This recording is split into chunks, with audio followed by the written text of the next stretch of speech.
Hello दोस्तों, स्वागत है आपका एक बार फिर से हमारे इस YouTube channel think for you में। दोस्तों, आज की चलती फिरती दुनिया में बहुत सारे लोग स्ट्रगल कर रहे हैं और ग्रो करना चाहते हैं, लेकिन शुरुआत में उन्हें कोई सपोर्ट ही नहीं करता और अकेले होने की वजह से उनका काम भी बढ़ता रहता है। वो एक बार में ही कई सिचुएशन को हैंडल करने की कोशिश करते हैं और एट लास्ट उनका माइंड बहुत सारे प्रॉब्लम्स से भर जाता है जो वो कंट्रोल ही नहीं कर पाते। तो कैसे उन सिचुएशंस को हैंडल करना है और ऐसी सिचुएशंस में अपना दिमाग शांत रखना है, जानेंगे। सब्सक्राइब करिए हमारे इस YouTube चैनल को और बेल आइकन दबाना मत भूलिएगा। दोस्तों, इस दुनिया में 90% लोग ऐसे हैं जिन्हें पता ही नहीं है कि जो बातें वो अपने दिमाग में भरे हुए हैं नए कामों को करने के लिए और अच्छे से परफॉर्मेंस करने के लिए पुरानी चीज़ों को डिलीट भी करना पड़ता है। नहीं तो आप कैसे आगे बढ़ोगे? बढ़ती समस्याओं में भी अगर आपको काम करना पड़े, खुश रहना पड़े, तो क्या करोगे? दोस्तों, जब आपका दिमाग हजारों थॉट्स से भरा होता है तो आप किसी भी काम में बहुत ही आसानी से डिस्ट्रैक्ट हो जाते हो।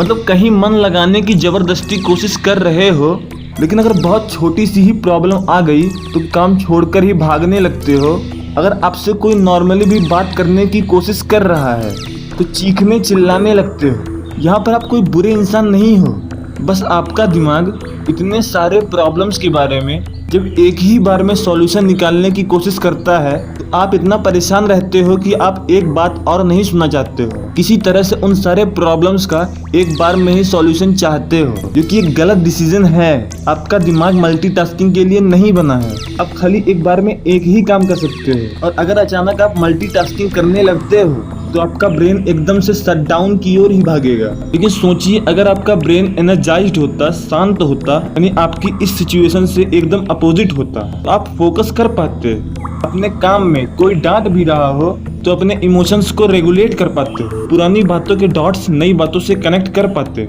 और फिर एक बहुत बेहतरीन डिसीजन ले पाते। यही फर्क होता है भरे हुए दिमाग में और खाली दिमाग में। इसीलिए आपको आपके दिमाग को रिस्टोर करना पड़ता है। दोस्तों, वर्किंग लाइफ में स्ट्रेस नॉर्मल होता है, लेकिन अगर वही स्ट्रेस 10-12 जगहों से आने लगे या आपका दिमाग बहुत सारी प्रॉब्लम्स के बारे में एक बार में ही सोचे, तो ऐसे में आपका ब्रेन स्ट्रेस से भर जाता है और काम नहीं कर पाता है। तो दोस्तों, सबसे पहले ये एक ट्रेनिंग की तरह है।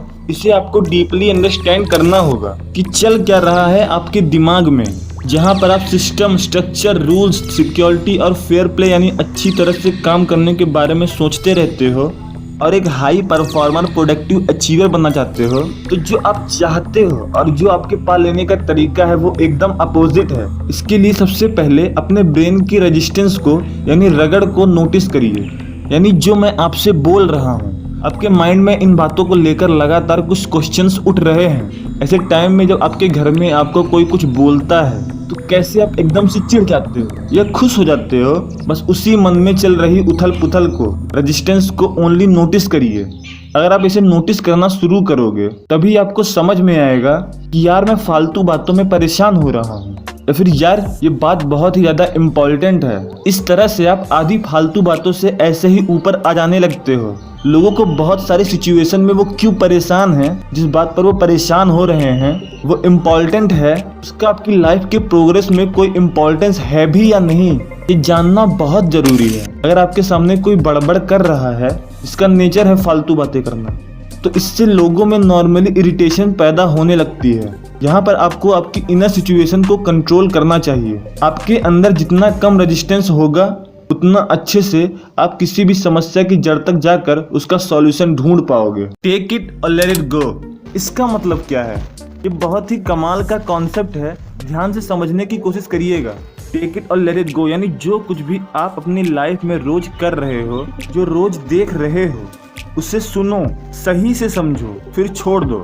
एक बार आप किसी चीज को सही से समझ लेते हो तो फिर अगर आप उसे अपने दिमाग से बाहर निकाल देते हो तो आप अपने काम में जो कोई भी काम कर रहे हो उसमें कोई टेंशन पैदा नहीं होता है और आपका पर्सपेक्टिव भी डेवलप हो जाता है। और अगर आप इस तरह से काम करोगे, एग्जाम्पल के लिए अगर आप सड़क पर बाहर निकले हुए हो तो कितने सारे लोग बाहर और कितने सारे लोग दुकानों में अपनी इंटेंसिटी के साथ काम करते हुए दिखाई पड़ेंगे। कितनी सारी गाड़ियां लाल पीली कलर की आपको आते जाते हुए दिखाई देंगी, लेकिन कौन कौन सी चीजें आपको याद हैं? बस उसी तरह से आपको अपनी लाइफ के हर काम को हर तरह से नई और वैल्यूएबल चीज़ों को सुनना और समझना है। किसी भी चीज़ में इमोशनली इन्वॉल्व होने की कोई ज़रूरत नहीं है। आप किसी भी चीज़ को तुरंत कंट्रोल नहीं कर पाओगे। ऐसे में अगर आप अपनी लाइफ में टेक इट और let it go, take it और लेट इट गो वाले प्रिंसिपल पर काम करोगे तो आप अपनी लाइफ में आप बहुत ही आराम से बिना किसी रेजिस्टेंस या स्ट्रगल को फील किए हुए ग्रो कर पाओगे। How to handle disagreement. दोस्तों, डिसएग्रीमेंट आज के समाज की बहुत बड़ी समस्या बन गई है कि कुछ भी करने चलो या नया करने चलो तो 90% दुनिया लगभग आपके पीछे पड़ जाती है कि ये क्या कर रहे हो, क्यों कर रहे हो, बेवकूफ़ हो क्या, अपनी ज़िंदगी क्यों बर्बाद करना चाहते हो। और वो लग जाते हैं पीछे पढ़ पढ़ के आपको फ्रस्ट्रेट करते हैं। और आपको ऐसे टाइम पर एकदम से बहुत ज़्यादा गुस्सा आता है या रोना आता है कि यार मुझे कोई सपोर्ट नहीं करता। और अगर घर में कोई सपोर्ट भी कर रहा है, बाहर बहुत से लोग ऐसे होते हैं जो आपको आपके काम में डिसएग्री करते हैं और बुरा भला बोलते हैं। उस वक्त आपको क्या करना चाहिए, कैसे आपको यहाँ पर भी शांत रहना चाहिए? तो दोस्तों, सबसे पहले आपको ये समझना है कि वो कौन है और क्या कहता है। बिना सुने ही अगर आपसे कोई डिसएग्री है तो उस पर हमला बोल देना ये आपकी मूर्खता हो सकती है। डिसएग्रीमेंट कई तरह की हो सकती हैं। हो सकता है कोई आपका इमोशन नहीं पसंद करता, कोई आपके बोलने का तरीका, कोई ये समझ सकता है कि मैं इतना होशियार हूँ और ये क्या मेरे सामने बात करेगा, तो कोई जेन्युइनली फीडबैक देता है और कोई बदतमीजी करता है। यहाँ पर जितने भी genuine feedback based real disagreement हैं क्या हो सकते हैं, और कोई आपको फीडबैक देके डिसएग्री करे और अगर इससे भी आपका खून जलने लगे या इरिटेशन हो तो आपको यहाँ पर अपने मन को शांत रखना है और ये सोचना है कि कम से कम कोई आइडिया ही ले लेते हैं। अगर पसंद आया तो यूज कर लूंगा, नहीं तो कोई बात ही नहीं। कम से कम आपका एक शुभचिंतक तो बनेगा। यहाँ पर आपको सबसे पहले अपने इमोशन को कंट्रोल करना है और फिर उसको और पूछिए, बात को लंबा कीजिए, जूझिए। जितना आप जूझेंगे इन कंडीशन से उतना ज़्यादा आप एक अच्छी हैबिट डेवलप करेंगे। पेरेंट्स डिसएग्री हैं और आपकी कोई बात ही नहीं सुनना चाहते हैं तो आप किसी तरह से अपने काम को समझाइए। उसका रिजल्ट कितना करीब है, आपके पास बैकग्राउंड में पैसे कमाने के लिए क्या है, आपका प्रेजेंट कैसे सिक्योर है, ये सारे जेन्युइन क्वेश्चंस हैं। इसका जवाब आपके पास होना ही चाहिए। इन सवालों का जब आप जवाब देंगे और शांत दिमाग से बार बार समझाएंगे, हैंडल करेंगे तो आपको बार बार अपना पर्सपेक्टिव रखने का मौका मिलेगा। ये चीज़ें मैंने भी की हैं। पहले मेरी पूरी फैमिली मुझसे डिसएग्री थी और वो बहुत दिनों तक थी। आखिरकार मैंने अपने बिहेव को सुधारा और फिर धीरे धीरे पूरी फैमिली का व्यवहार बदल गया। वो एक्चुअली मैच्योर होने लगे। इसीलिए ऐसी सीरियस कंडीशंस को डिसाइडली हैंडल करिए। और अगर कोई आपसे बाहर डिसएग्री है तो आप तथ्य रखिए। इमोशनली बातों की जगह पर ठंडे दिमाग से फैक्ट्स को रखिए। इन तरीकों से या तो बाहर लोग आपसे दूर रहेंगे या आपका सम्मान बढ़ेगा। और जो नॉर्मली करना चाहिए आपको, अच्छी नींद लीजिए। अगर आप ज़्यादा काम कर रहे हो तो ये भी ज़रूरी है कि आपको अच्छे से सोना भी चाहिए, संतुलित आहार लेना चाहिए। अगर आपकी बॉडी में कोई टेंशन पैदा नहीं हो रही है तो आप ठीक हैं।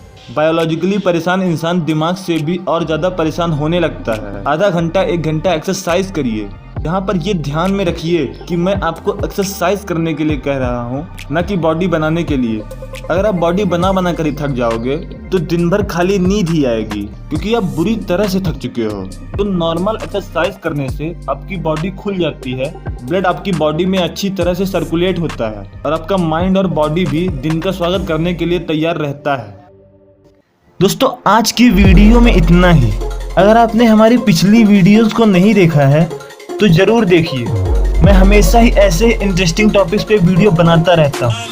सब्सक्राइब करिए हमारे इस YouTube channel think for you को। और अगर पसंद आई है ये वीडियो तो शेयर करिए, लाइक करिए। और दोस्तों, इस वीडियो को पूरा देखने के लिए आपका बहुत बहुत धन्यवाद।